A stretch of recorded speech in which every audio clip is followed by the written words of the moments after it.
বৃহস্পতিবার রাতে বাংলাদেশের শুরুটা ছিল স্বপ্নের মতো। ওপেনিংয়ে তানজিদ তামিম ও পারভেজ ইমন মিলে মাত্র 11 ওভারে স্কোরবোর্ডে তুলেছিলেন 109 রান, কোনো উইকেট না হারিয়ে।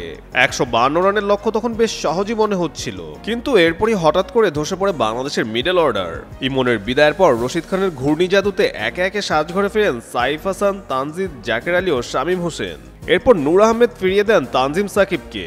109 রানে বিনা উইকেট থেকে বাংলাদেশের স্কোর দ্বারা 118 6 উইকেট হারিয়ে বলা চলে ম্যাচ তখন অনেকটাই আফগানদের দিকে ঝুঁকে পড়ে। কিন্তু এরপরই দলের হাল ধরেন এশিয়া কাপে আলোচিত নুরুল হাসান সোহান ও তরুণ রিশাদ হোসেন। শেষ 4 ওভারে দরকার ছিল 34 রান, তখন সোহান খেললেন 13 বলে 23 রানের দারুণ এক ইনিংস, যা ম্যাচ জয় রাখে গুরুত্বপূর্ণ অবদান। আর অন্য প্রান্তে রিশাদ দেন তাকে যোগ্য সমর্থন। এদিন রিশাদ ব্যাট হাতে করেন 9 বলে অপরাজিত 14 রান। তাদের 18 বলে গড়া 35 রানের অবিচ্ছিন্ন জুটিতে ম্যাচে ফেরে বাংলাদেশ এবং শেষ পর্যন্ত 4 উইকেট হাতে রেখে জয় নিশ্চিত করে টাইগাররা। সেই সাথে 3 ম্যাচ সিরিজের 1-0-তে এগিয়ে যায় বাংলার বাঘেরা। অন্যদিকে এই জয় আবারও প্রমাণ হলো ক্রিকেট বড়ই অনিশ্চয়তার খেলা।